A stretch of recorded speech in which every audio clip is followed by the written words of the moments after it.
Hey, Gabriel. Hey, Gaybros, Jose. Where are we today? We are in our apartments. Our respective apartments. Our respective apartments. We're going from yellow to red, probably from red to purple. Mm-hmm. Yeah, I could say that probably before Thanksgiving it's going to be purple. Oh, it's so disappointing. Yep. Yeah, and everything that reopened is going to close again. All those restaurants, they're going away. I hope they at least allow outdoor dining. That would kill me if there were no restaurants again. Yeah, I think that that's still allowed. And the good thing at least is as we have been multiple times on the most restrictive phase, there have been restaurants, like plenty of restaurants that they have been like just occupying the sidewalks. Well, the sidewalks and also like the parking areas on the streets for just having some room. So, yeah, I mean, it's not as bad from that perspective, I assume. At least here in San Francisco, the temperature is always permitting about, not always, but 95% of the time it permits outdoor dining. Mm-hmm. Yeah. It's just like Idaho, Nebraska. No, not so lucky. Or in all those Basque restaurants in Idaho. What the hell?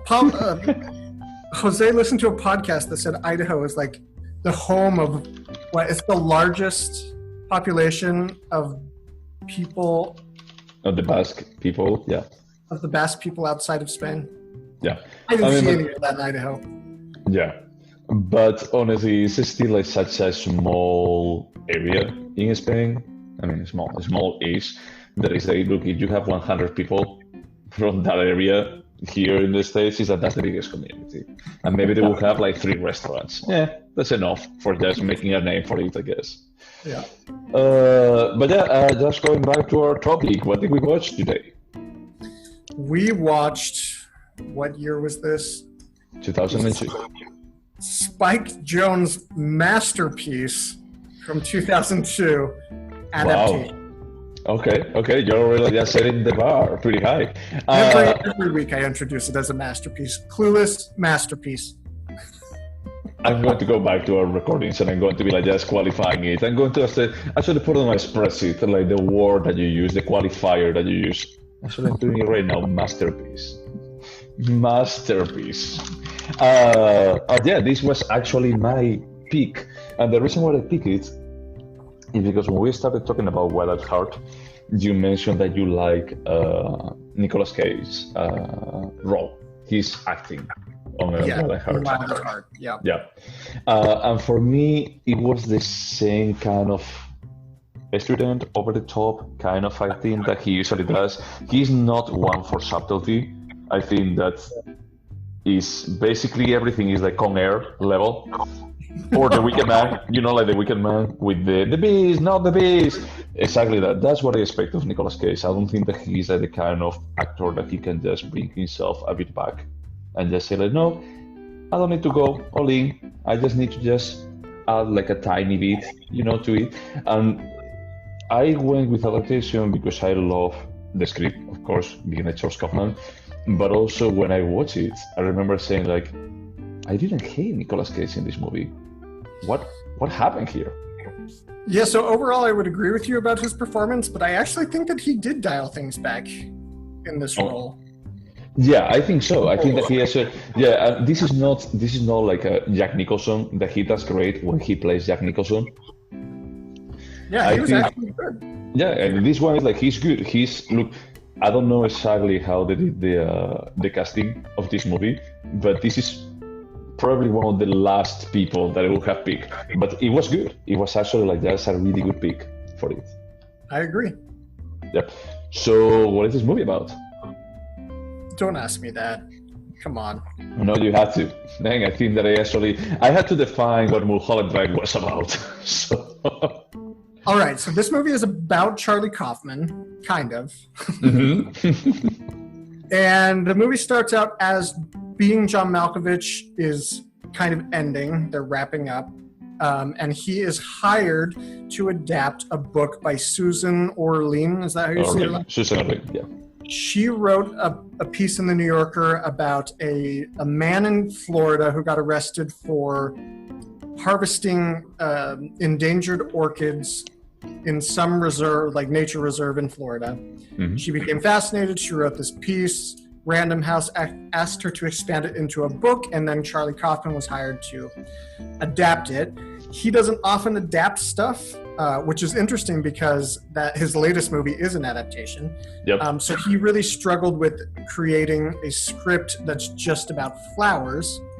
Yep. Ultimately, he doesn't know how to end the script, so he asks his fictional twin brother, who is basically the antithesis of Charlie Kaufman and is writing a script that is so cliched, it's absurd, but becomes successful. So basically, halfway through the film, it switches from his struggles to adapt Susan Orlean's book into an action film with like sex and drug smuggling and car chases. Just to add like a small note, is that basically his twin brother doesn't know what to do with his life, and he decides that he wants to be a screenwriter, and he goes to a course, I don't know exactly how to go to a conference for just learning how to writing, like workshop. Yeah, a workshop, and they actually talk about like what a good screenplay should have. Like the elements, just formalizing it. When Charles Kaufman is a bit more of a free spirit about like without like randomness and without like freedom of what you want to do, is that there's not going to be art, there's not going to be like a good screenplay, and the brother becomes exactly the opposite. So the shift in the movie is basically like Charles Kaufman taking the elements that Donald, his twin brother, is bringing to his script about like, I'm going to be like taking everything that we know that we work. There is I don't know exactly how to write this, so just add explosions, just add murder, add intrigue, add sex, add character development. Is that then everything works? And it did, to be honest. So I had to say that this is one of my favorite movies. I watched it like 4 or 5 times. I lost track already. It's the first time that I actually made me think that movies don't happen magically. That it's like someone is like just putting a lot of effort into a screenplay.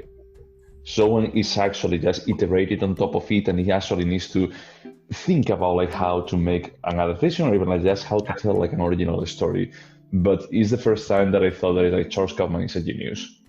I thought that with being John Malkovich, I felt like this is pretty weird. But what he did here is like this is such a multi-layer script that I think that is like he's an amazing piece. Yeah, I mean, he's incredibly talented, and I hate the term meta, but there is nothing more meta than Adaptation. It's so fucking absurd, but so well done. I mean, he puts in the film, early in the film, his epiphanies that he comes to later in the film, and I don't know how to do it justice describing it with words. I mean, there's so many self-referential moments, but they're done so well that I mean, he's a genius, and the complexity that he can write a script that he can apply to a script. I don't know of any other screenwriter that does that and does it so fucking well. Yeah. I mean, those scenes that they are almost like mind blowing when he's like just narrating what he's going to be like putting on the script, and it's like exactly like word by word about like what just happened, and it's like, okay, I just saw it and I'm seeing him, and it's like it almost makes me want to read the script, about like, holy shit, this is like a 3-layer kind of indirection about like what is happening in here, but it actually works. There is a point to it. So I read like a couple of small articles, short articles about like the creative process, and he was saying that no, I actually went through this. I actually went to a complete block of writer's block. I was like, I didn't know exactly how to adapt this, honestly. And I had this crazy idea, and I didn't present it to anyone. I only presented it to Spike Jonze about like, hey, what do you think about if I do something like this? Because he even thought that it's like his career was over. There is it's like, I cannot write this, it's like if I cannot do like a basic adaptation, no one is ever going to be like just wanting to work with me. It's like this is one of the most basic things, but it's like the problem is like it's a weird book to adapt. But he came up with this crazy idea, and that is okay, it's not as crazy as being John Malkovich, that is extremely random, in conception. But it's like, what about if instead of making it only about the book, I make it about me trying to adapt the book?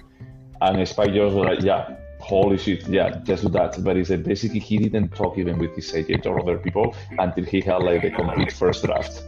And it was we have like something. You had like, I don't know, like 200 pages or 150 pages of a script. And it's like at that point they were like, well, okay, it's not like just a pitching an idea. There is like the whole thing from the beginning to the end.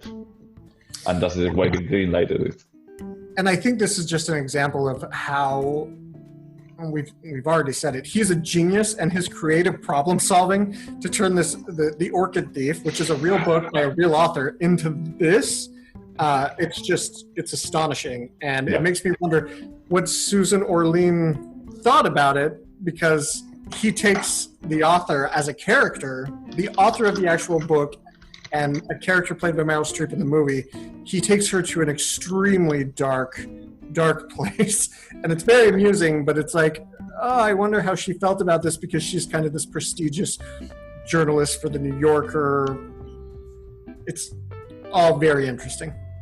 Yeah, well, I mean, the funny thing is like, we haven't said this, but is that the cast is amazing. The That's cast incredible. is and not only that, is that they are like just, you know, like stars, because we even have like Maggie Gyllenhaal again. Oh my god, she just popped up. That was crazy. Yeah, and Tilda Swinton that we have forgotten, because it's not a big role. She's only in 3 scenes, and they are not like crazy scenes. It's like just regular agents, you know. And Catherine Keener, who plays herself for like 2 seconds and then goes away. Yeah, and also how's it called? Like the gay that I don't like from Being John Malkovich, like the main actor. John Cusack. Yes, and John Malkovich. They're all in it. Everyone's in this movie. So basically, they rehired them for just playing themselves while they were recording that. That I felt like, okay, you didn't need to do that, but it's like it's such a good, you know, like world-building gesture from Spike Jonze about like, okay, we're going to go an extra mile and doing this. But you have like that cast. I mean, just removing like these guys from Being John Malkovich. But just the cast that you have here with Chris Cooper, Meryl Streep, and Nicolas Cage. And even I thought for a second, so Meryl Streep is playing this role that then she turns into a drug addict, basically, and a murderer. It's such a random thing that is like, it's amazing, like the kind of point in 2002 that people were looking at Spike Jonze and Charles Kaufman, where it's like, I want to be there. Yeah. But it's like it was a bit more. I can envision not at the level of Wes Anderson about like he's a magnet for the stars, but it's like the kind of this kind of completely random world that they created for Being John Malkovich. I want to be in the next adventure that I do. I mean, if I were an actor that had some interest in elevated cinema and I saw Being John Malkovich, I would be like, put me whatever, like put me in your movie. Doesn't matter. I'll play myself for 2 minutes. You can turn me into a whore, a drug addict. That's completely fair. But honestly, this when I went to City College a couple of years ago for film studies, we watched this movie again, and I was like mind blown again about like this. This is probably like the best script. It's like I love like many movies. This is not my favorite movie, but it's like one of my favorite ones. But the script is mind blowing. It's like if I had to own a script, this would be it. I know that you own Magnolia, but if I had to own like just a single script, this would be it. Yeah, I would. I don't know exactly if I would want to own this, but just in terms of the complexity and the self-reflective nature and the self-deprecation and just the script blows my mind, and the fact that he came up with this and he wrote this down on paper. I don't know how he could keep everything straight, but he did, and it's incredible. Yeah, I love like the foreshadowing, you know, like multiple times that they have about like, well, I'm going to be like just doing this, and then he goes in a different direction, you know, Charles Kaufman, like the character, but the script actually ends up getting there, you know, when he says like, it's like about the story is about like people that don't have any kind of motivation. It's like it's true. It's about that. It's like, the story is about flowers. Like, from time to time, there are a couple of scenes with flowers. It's not the core part. But there is like multiple things that they actually just foreshadow. And it's like, it just makes me think that he had to just do like so many iterations about this script for actually just making this puzzle like just fit into place. Especially if you think about the fact that he wrote this script while really struggling about how to adapt this. So he wrote in his struggles to adapt the book, which was a different project than this ultimately became, and somehow it's all a cohesive, extremely entertaining script and narrative. And we had the benefit of both. I had seen this a couple times before, but I haven't seen it in years and years. And you saw it recently. A couple of years. So we had the benefit of knowing exactly the idea behind the script, where the movie actually ends up.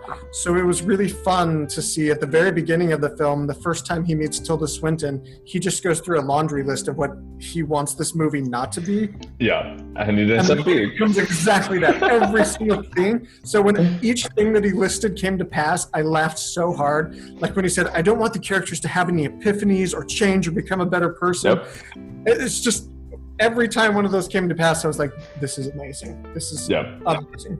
Yeah, I mean, that's the reason what I think is like he actually went back and he actually just raveled the script more. You know, he had like another layer of complexity, but it's like sometimes when you see that kind of script, it feels like a bit of a mess at the end. But it's like that's the reason why I think that this guy is a genius. That is like he can just do something like that, like just adding layers and layers on top of layers. And it still feels enjoyable. It still feels like I can just sit down here. Is that this is great. This is just like a good movie, not a good like art project or anything like that. Yeah, and I remember liking this movie when I saw it the first time or two, but not being as in awe as everybody else. Yeah. And this time I was like, holy shit. This is really, really good. The cast is incredible. The performances, everybody from Nicolas Cage, obviously Meryl Streep, Chris Cooper. He is the unsung hero of this, I think. Everything in this film went right. Everything. It's entertaining. It's smart. It's complex. It's funny. It's tense. Yeah, and that's the part that is like I don't understand. Is that this, for me, is not like a perfect movie, you know, but it's pretty close to perfection. And it's just a surprise that after two movies like Being John Malkovich and Adaptation, that Spike Jonze and Charles Kaufman part ways. And was that like a formal agreement, or they just never happened to collaborate again? I have no idea. For me, it's a mystery. It's like Spike Jonze, what did he do afterwards? Did he do Where the Wild Things Are, I think? Oh, well, Charlie Kaufman was smart to be like, no thanks. And he wrote it, I think, the adaptation. But, well, I mean, Charles Kaufman did New York. I haven't watched it. Yeah, and at this point, I'm very interested in, one, me rewatching that film, and two, you watching it for the first time, because there are so many themes that are they are explored in Being John Malkovich and Adaptation. And then to see Synecdoche be his directorial debut, it's all very interesting. No, I'm interested to watch it. I think that I was just thinking about Charles Kaufman. And I think that Roger Ebert calls New York like the best movie of the decade. Well, I mean, if you go with McKee in the film about how the first 2/3 can actually be flawed and have issues, but as long as you wow them at the end, you've got a hit. Maybe that applies here, because I think Synecdoche has a lot of flaws and issues. But I do think it's interesting to finally have such an imaginative and creative screenwriter direct something for the first time. Yeah, that it can work or it can be a complete train wreck. So I get it. I mean, he has directed like 3 movies so far, Charles Kaufman. So and they are what? Synecdoche, the one we just Never Let Me Go, and what was the other one? No, Anomalisa, and I'm thinking of Ending Things. That's the other one. Yeah. Yeah, so I think that he still can grow more. But honestly, we discussed this, and I think that Spike Jonze imagery, or like visual language, it fits pretty well to what he likes to do, what Charles Kaufman likes to do, is that they play along like pretty well. And it's true that this is a bit more of a conventional film. compared to what being John Malkovich was, or the Eternal Sunshine of the Spotless Minds. In that there's no like supernatural science fiction, yes, but I wouldn't call it a conventional script. Well, I'm talking about like the visual language. The visual language is like it's pretty, you know, like the only special effects that you need to use is just Nicolas Cage. That there are two of them. Yeah. And Chris Cooper didn't have any front teeth, which was pretty impressive, the effect. Yeah, it actually worked pretty well. So, honestly, it's one of those movies that I remember, like basically like line by line. Oh, I actually had to ask you something. How did you feel about like a couple of the quotes that they happen towards the end when Charles and Donald are talking, and they're talking about like what a goof Donald is? There is, oh, you don't care about what people say about you. He said, no, I don't. There are a couple of quotes there that I think that Charles repeats later about like, it's not about the love. Sorry, it's about what you love. It's not about like what loves you. That I felt like that's deep, and then at the same time I feel like that's Pablo Coelho deep. Yeah, it's trite as shit. Like it seems deep, but it's annoyingly cliched, which I think is exactly what he was going for. Yeah. So I think he managed to fool us, like most moviegoers are fooled into thinking like, oh, The Notebook is sincere and beautiful and original. There's nothing sincere and original and beautiful about what he's saying, but it like kind of makes sense. Yeah, and the funny thing is like even when he was trying to be more serious about it, you can actually see that it's like he's trolling you. Yeah, he is. And he's very good at trolling. But it's super obnoxious. That's one of the times I actually laughed out loud the loudest when he was telling that stupid story. And I was like, this is the epiphany and the growing that he didn't want his characters to do. Yeah, it's exactly like that. Yeah, everything is like so well placed, you know, and how he actually just plays with the audience. He's like, I don't think how this movie could have been better. Yeah, no, I agree. I did feel like visually it's a little bit dated just because Spike Jonze was so in tune with that like late 90s, early 2000s style. But it's not a complaint. It just felt like this isn't quite as timeless as I would like, but it's still pretty timeless. Well, I mean, I would say that it's timeless from the perspective of there is nothing that is out of technology or, you know, anything that is like completely linked to the time when it was shot. Is that there may be like some resources that they may be changed, but even when I was seeing them like writing on the typewriter, I was thinking that why not using a computer, but it's by choice. It's by choice, and it's not because they actually show like a computer later when they find Meryl Streep on the webpage. Yeah. Chris Cooper has a porn site. Meryl Streep works at the New Yorker and has a computer. That's just Charlie Kaufman being like, I'm Wes Anderson and I don't use modern technology. Exactly. So honestly, I don't think that it really suffers from that. Honestly, from my personal opinion, I don't think that it's like a big deal or anything. There's like some stuff that you can think about, like technology, sort of like not even about acting, because this movie is only 18 years old. Is that for me, this movie has the same impact now as when I watched it the first time. Yeah, I would agree with that. Also, did you watch True Blood? Yeah. So you know the opening sequence, you see a bunch of crazy stuff filmed in the bayou, and there's a fox. Like pretty Louisiana, yeah. There's a fox that gets like it decomposes. Oh, that it decomposed, yeah. It's exactly the same fox. It's the same footage that's in this movie. They use that fox decomposing. It's exactly the same. Oh, okay. No, I didn't realize about that. Huh. Okay. That's interesting. Yeah, I was reading that there were a couple of companies that they were involved for doing the special effects. One of them that they did like that sequence of evolution, you know what of evolution? Oh, yeah. The time lapse from the beginning of time until now. And the other one was for the Chris Cooper's teeth and the alligator that is him. I actually saw in the credits that somebody is credited with being the puppeteer. Crocodile puppeteer. Yeah. They should have said like John Cusack there. That would have been hilarious. Yeah.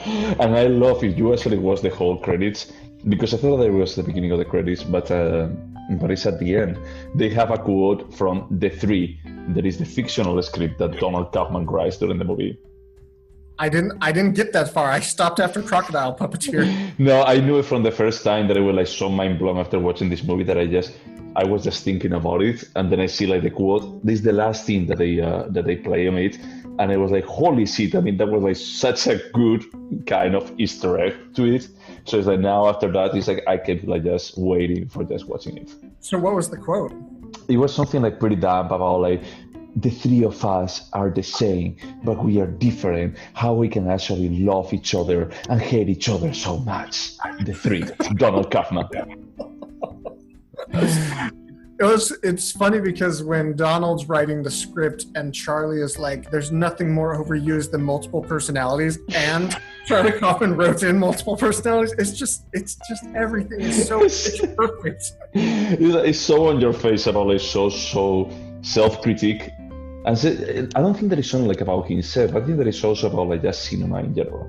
That he's just having a laugh about like just cinema in general, about like how we overuse like some specific like aspects of a screenplay that we are okay rolling with them. They're like, whatever. It's like we know it. I agree that's true, but there's a lot in there that's self-deprecating. Like the number of times he masturbates about women is just, it's like, okay, we get it. You think you're fat and ugly and you jerk off a lot. Yeah, I mean, I have to say that part is like, sure, I get that you want to just put more of yourself. That's the thing, but the thing is, okay, it's not completely perfect. It's like, okay, you are just making it more about yourself. You're making it almost like a reverse narcissist. Yeah, making it all about himself, but it's okay because I'm making jokes at my expense. Exactly. It's like about, I want to just bring myself down from the pedestal that maybe Hollywood was putting me at that point after I done being John Malkovich. And they say, like, what about if I'm like a terrible person? Well, I'm not terrible, but I'm like, what about if I'm a fraud, basically. So what, besides being John Malkovich, what had he written up until that point? Oh, I think they had like a small one too. Let me just... Okay, a couple of episodes. Did you like Get Alive? I don't even know what that is. I used to watch it when I was little, and it's like, this is just wrong. But no, that was his first movie, being John Malkovich. And then he had a few credits on the Dana Carvey show. Wow, that's crazy. Yeah. And I've never even heard of this Human Nature. Me neither. I'm just seeing that he has a 56 in Metacritic. Maybe it's not the best. Remember that like 50 to 60 is sometimes the most interesting because it's so decisive. No, that's divisive, true. Not decisive. Yeah, it may be right, it may be complete train work. Yeah, that's fair. But no, I mean, it's surprising how he came from TV, he did being John Malkovich and then Adaptation. It's very impressive. I mean, this is a very good movie. Did you watch Confessions of a Dangerous Mind? Did I watch what? Confessions of a Dangerous Mind, directed by George Clooney. I did, but back when it came out, and I remember thinking, into the story, not the direction.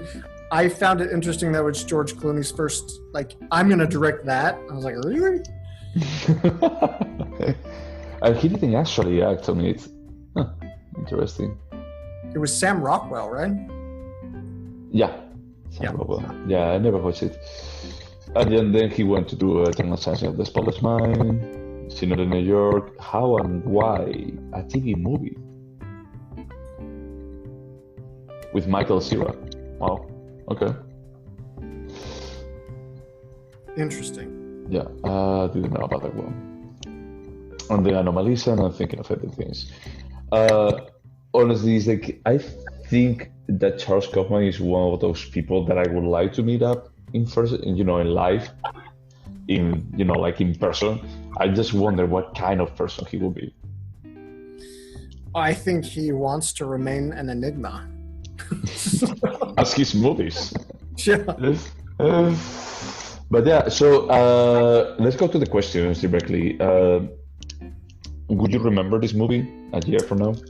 Yeah, 100%. This is a very impactful movie for me. I might not remember the specifics, and the complexity of the script wouldn't allow me to anyway, but I would remember enough to give a plot outline and remember that I really liked it. Yeah. Could you recommend this movie? Yeah, 100%. Yeah. Yep. Basically to anybody. Yeah. And do you think that there is something artistic in this movie? Yeah, I do. I mean, it's kind of like, honestly, comedic the way the direction is done, which is fine by me, but there's the firm imprint of Spike Jonze in it, in almost everything. Yeah.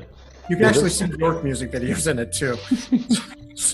But I just have the feeling that the directing is a bit more subdued. Yeah, it's reined in, but there's still kind of these like characteristics of previous Spike Jonze.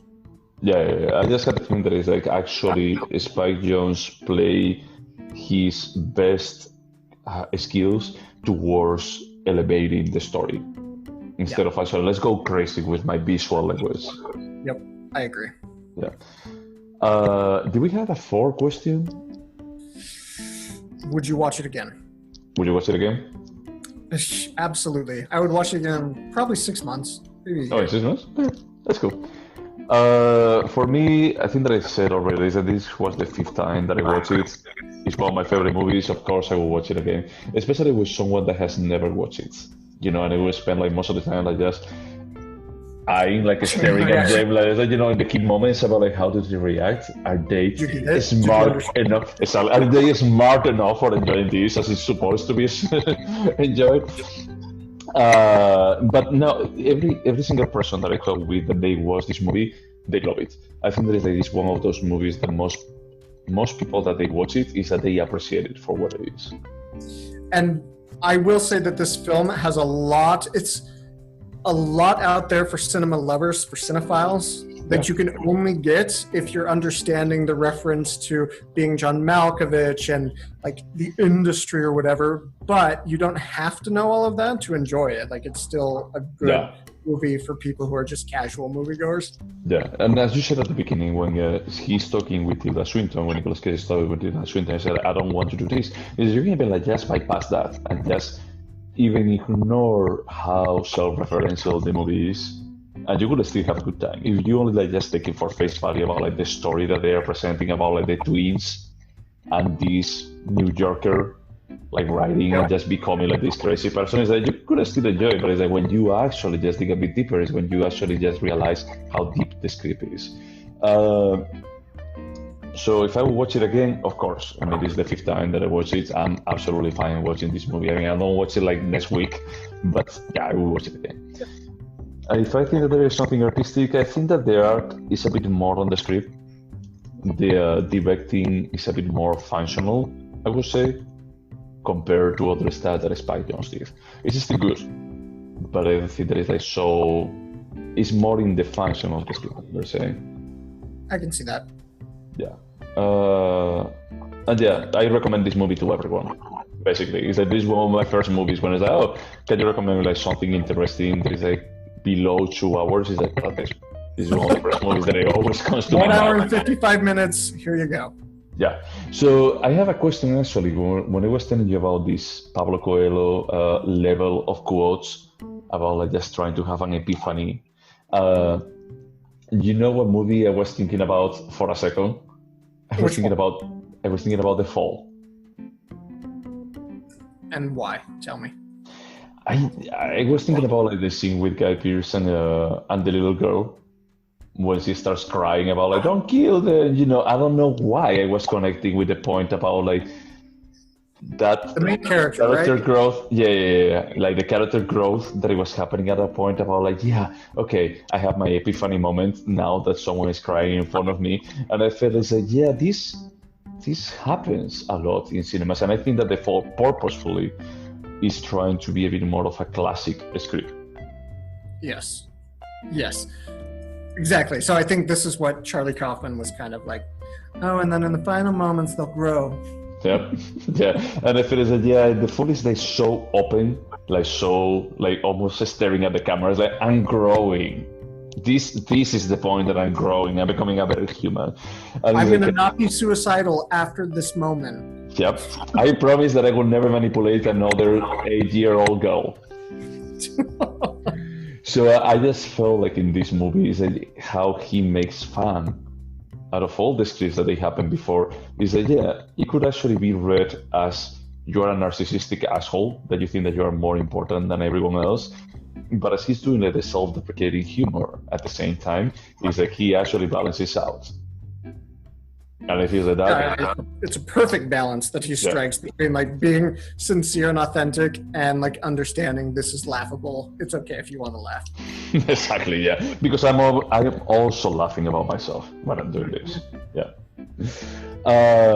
So should we score? We should. I'm super torn about what to score this. Ultimately, I've decided. What is it?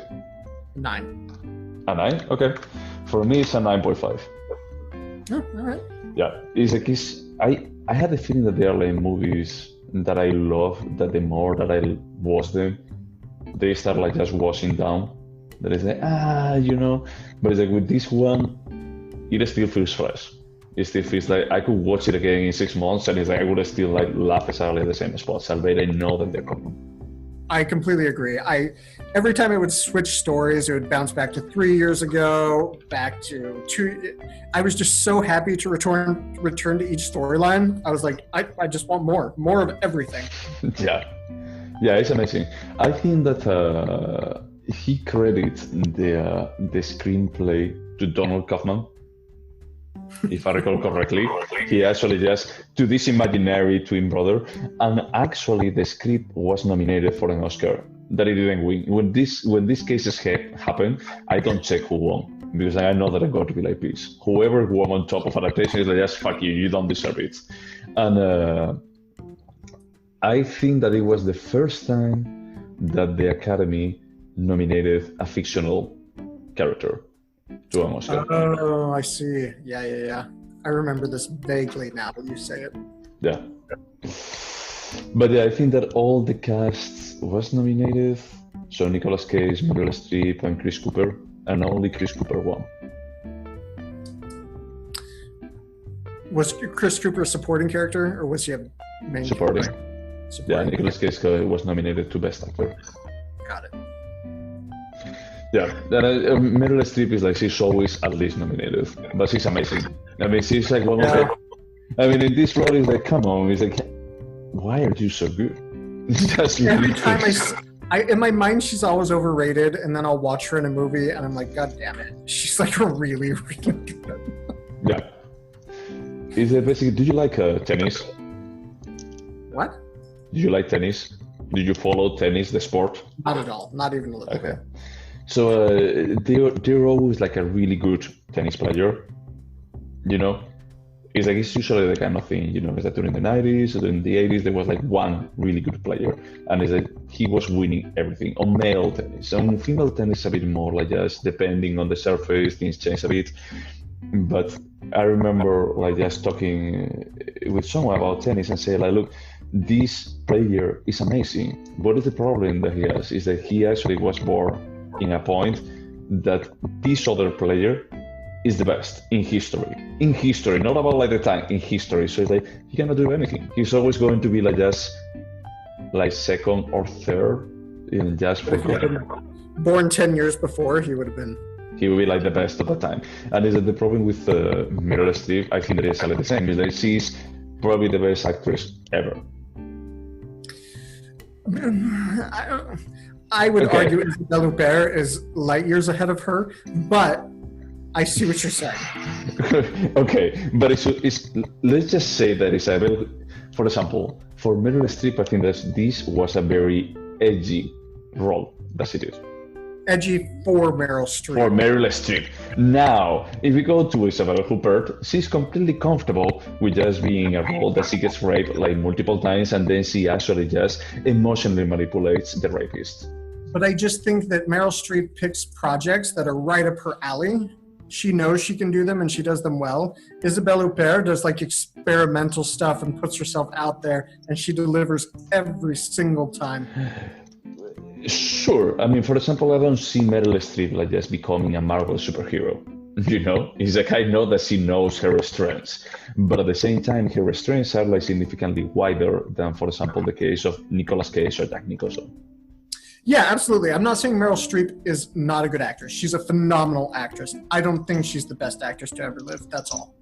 And you will put Isabel Huppert? 100%.